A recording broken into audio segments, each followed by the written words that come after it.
Bonjour à tous, et bienvenue dans cette nouvelle vidéo dédiée au sourcing. Aujourd'hui, nous allons parler des plateformes où effectuer son sourcing.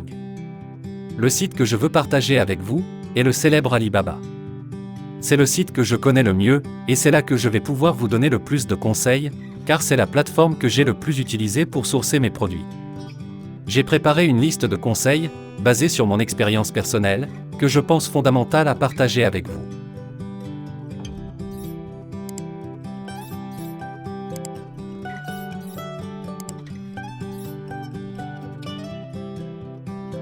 Mon premier conseil est de mener vos recherches par fournisseur, et non par produit. Il est important de comprendre que la plupart des fournisseurs ont une sorte de magasin en ligne avec une large gamme de produits. Si on devait faire une analogie, ces produits seraient leur catalogue, un peu comme les listings sur Amazon ou Alibaba.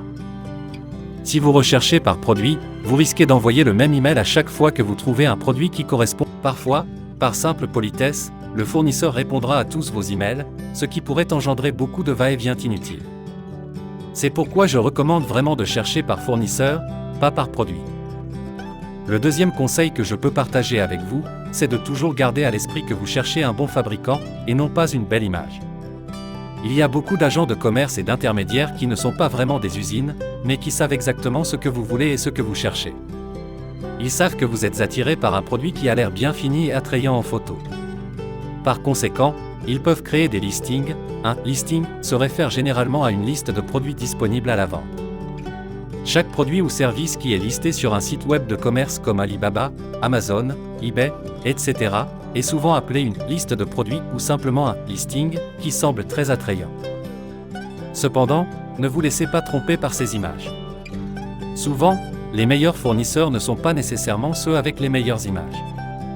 Ne vous limitez pas aux images. N'hésitez pas à envoyer des emails même si les images ne semblent pas très attrayantes.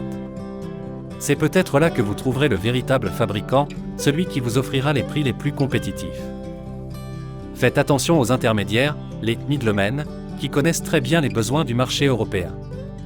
Ils peuvent en profiter pour augmenter le prix, sachant à quel prix vous revendrez le produit en Europe. Poursuivons maintenant avec le processus de recherche. Vous aurez la possibilité d'appliquer des filtres pour affiner vos résultats. Le premier filtre dont je souhaite parler est le statut de Gold supplié. Sur Alibaba est un statut accordé aux fournisseurs, qui ont choisi de payer pour un certain nombre de services et de privilèges premium offerts par Alibaba. Ce statut est souvent perçu comme un signe de fiabilité et de sérieux de la part du fournisseur. Rappelez-vous, ce statut peut être acheté pour 1 500 $. Alors, certains peuvent dire que ce n'est pas un gage de fiabilité. Cependant, je pense que c'est un signe de sérieux. Tout d'abord, cela démontre qu'ils ont les moyens financiers pour acquérir ce statut. Il ne s'agit pas d'un simple escroc opérant avec un téléphone. Le deuxième aspect à considérer est la durée pendant laquelle ils ont conservé le statut de Gold supplié. Ce qui m'intéresse, c'est de savoir s'ils ont ce statut depuis au moins 2 ou 3 ans.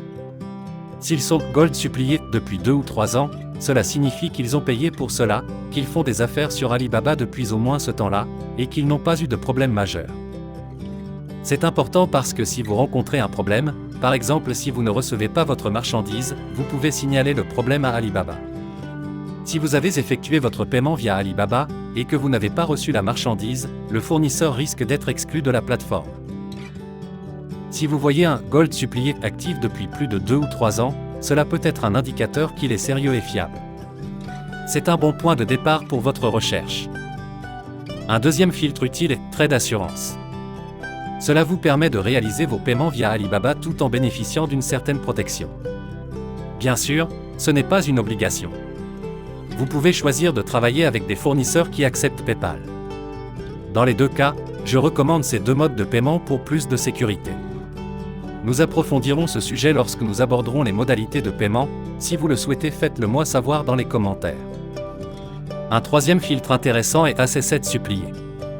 Ce filtre vous aide à vérifier si les fournisseurs sont bien ce qu'ils prétendent être. En fait, ce sont les fournisseurs eux-mêmes qui demandent à être visités par un agent d'Alibaba. Cet agent vérifie sur place si l'identité du fournisseur est authentique et s'ils font bien ce qu'ils prétendent faire. Donc, s'ils prétendent être une entreprise de commerce, ils doivent bien être une entreprise de commerce. S'ils prétendent être une usine, ils doivent bien être une usine. Cependant, ce filtre ne garantit pas que vous ne trouverez que des usines. Pour clarifier, le filtre AC7 supplié est un autre statut pour les fournisseurs sur Alibaba. Lorsqu'un fournisseur est marqué comme AC7 supplié, cela signifie qu'une tierce partie indépendante, généralement une entreprise d'inspection ou de vérification, a réalisé une évaluation du fournisseur, comprenant une vérification sur site et une vérification des documents légaux et commerciaux.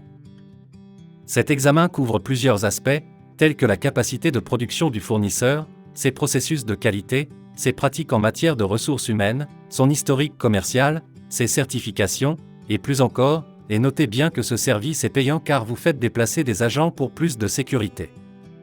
En fait, il confirme simplement que l'identité du fournisseur est bien conforme à ce qu'elle prétend être. Par exemple, une entreprise pourrait à la fois fabriquer des produits et faire du commerce. Souvent, cela se produit lorsque des usines ont une expertise particulière, mais approvisionnent également d'autres produits pour les ajouter à leur catalogue. Ils peuvent donc faire plusieurs choses à la fois. Et ce n'est pas nécessairement une mauvaise chose. Il ne faut pas éviter de travailler avec des sociétés de commerce, ou trading company. Ces entreprises peuvent présenter certains avantages. Par exemple, elles peuvent permettre de commander des quantités plus petites. Elles peuvent aussi servir de lien avec des fournisseurs situés dans des régions éloignées de la Chine où la communication pourrait être difficile. Ainsi, si vous recherchez des produits spécifiques, presque artisanaux, travailler avec une trading company pourrait être très avantageux. Cela pourrait faciliter la communication, la compréhension mutuelle et potentiellement améliorer les délais, entre autres.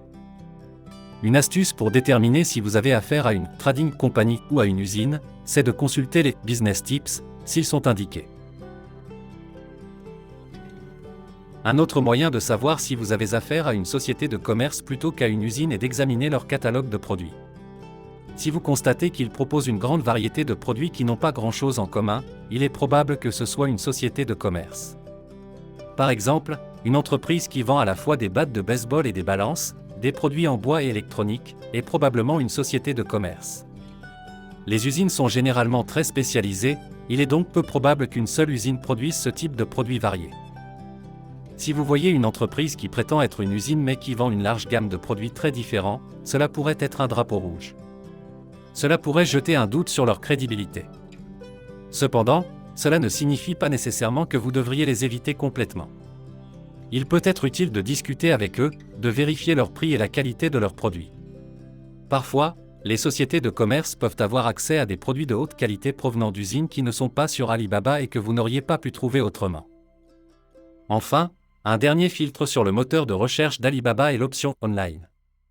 C'est un autre outil que vous pouvez utiliser pour affiner votre recherche.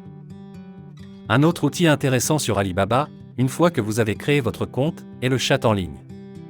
Cela vous permet de discuter directement avec les fournisseurs. Vous pouvez voir qui est en ligne à un moment donné, ce qui peut être très utile si vous voulez obtenir une réponse rapidement ou avoir une conversation moins formelle qu'un email. Par exemple, il est actuellement 10h40 ici au Cambodge, qui a le même fuseau horaire que la Chine, donc la plupart des fournisseurs sont actuellement en ligne. Mais vous pouvez aussi voir ceux qui ne sont pas en ligne et laisser un message pour eux. Le chat en ligne n'est pas une fonctionnalité que vous devez absolument utiliser, mais c'est un outil supplémentaire qui peut être utile. Un autre point que je voudrais souligner est que vous pouvez choisir le lieu de votre fournisseur. Pour l'exemple des cibles de fléchettes, il semble y avoir 3 lieux principaux de production. Pour Taïwan et Hong Kong, il faut savoir que ce sont souvent des sociétés de commerce. Ce qui est intéressant avec ces sociétés de Taïwan et de Hong Kong, c'est que leur niveau de qualité est généralement supérieur à celui des fabricants en Chine continentale. Un autre avantage des sociétés de commerce basées à Taïwan et à Hong Kong est qu'elles ont souvent leur propre bureau de design. Ces bureaux créent des designs qui sont généralement très différents de ce que vous pourriez trouver directement dans une usine en Chine continentale. On peut souvent reconnaître les produits qui ont été sourcés par l'intermédiaire de ces sociétés de commerce, car ils ont un style unique. Si vous avez déjà voyagé en Asie, vous pouvez probablement attester du fait que les produits de Hong Kong, par exemple, ont un style plus tendance que ceux de villes comme Guangzhou en Chine. Cependant, il faut noter que les prix peuvent être plus élevés si vous sourcez des produits de Taïwan et de Hong Kong. Pour illustrer cela, prenons l'exemple du charbon actif. Si vous recherchez ce produit sur Alibaba et sélectionnez « tous les pays », vous verrez qu'il y a beaucoup d'autres pays qui le produisent, y compris les États-Unis et le Royaume-Uni. En fait, certains des meilleurs vendeurs de charbon actif sur Amazon s'approvisionnent en Angleterre. Alors pour conclure ce module sur le sourcing, j'aimerais insister sur un point très important, ne vous limitez pas à la Chine pour votre sourcing. La Chine n'est pas votre seule option. Par exemple, si vous explorez d'autres pays, vous constaterez souvent qu'ils reçoivent moins de demandes que les fournisseurs chinois. C'est parce que la majorité des entrepreneurs se concentrent sur la Chine pour leur sourcing. En conséquence, vous recevrez souvent des réponses plus rapides et plus détaillées lorsque vous contactez des fournisseurs situés en dehors de la Chine. De plus, il est possible que vous trouviez des prix plus compétitifs ailleurs. Par exemple, l'Inde et le Vietnam sont souvent moins chers que la Chine en termes de coûts de production. Cependant, il est important de garder à l'esprit la qualité du produit. La Chine est réputée pour sa qualité de production supérieure sur certains produits par rapport à d'autres pays comme l'Inde. Nous aborderons la question du contrôle de la qualité prochainement si vous le vouliez dans une autre vidéo. Pour terminer, je voudrais partager avec vous une recherche rapide que j'ai faite pour des cibles de fléchettes. J'ai sélectionné rapidement 2 fournisseurs sur la première page d'Alibaba. Cela ne signifie pas qu'ils sont les seuls fournisseurs valables.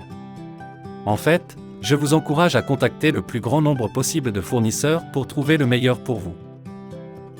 Il est important de ne pas se concentrer exclusivement sur la Chine lors de la recherche de fournisseurs. Bien que la Chine soit réputée pour ses coûts de production relativement faibles et sa vaste capacité de fabrication, d'autres pays peuvent également offrir de bonnes alternatives. En effet, certains pays comme l'Inde ou le Vietnam peuvent parfois offrir des coûts de production encore plus bas que la Chine. Néanmoins, tout le monde se tourne vers la Chine, ce qui signifie que lorsque vous contactez des fournisseurs dans d'autres pays, vous êtes susceptible de recevoir des réponses plus rapides et plus détaillées. Il faut toutefois garder à l'esprit que le coût n'est pas le seul facteur à considérer. La qualité du produit est également cruciale. Par exemple, bien que la Chine puisse offrir une qualité supérieure pour certains types de produits, d'autres pays comme l'Inde pourraient offrir une meilleure qualité pour d'autres types de produits. Il sera donc important de mettre en place des contrôles de qualité, que nous aborderons plus en détail dans une prochaine section sur la logistique. Enfin, lors de la recherche de fournisseurs sur une plateforme comme Alibaba, ne vous contentez pas des premiers résultats que vous obtenez. Par exemple, pour les cibles de fléchettes, j'ai identifié 2 fournisseurs prometteurs sur la première page, mais il y en a certainement d'autres qui méritent votre attention. L'idée est d'envoyer plusieurs demandes pour obtenir une variété d'options et de propositions. Si cette vidéo vous a plu, n'hésitez pas à vous abonner et à partager. Dites-moi dans les commentaires si vous avez un doute et faites-moi des suggestions des vidéos que vous aimeriez qu'on publie. Merci d'avoir suivi cette vidéo sur comment sourcer sur Alibaba jusqu'à la fin.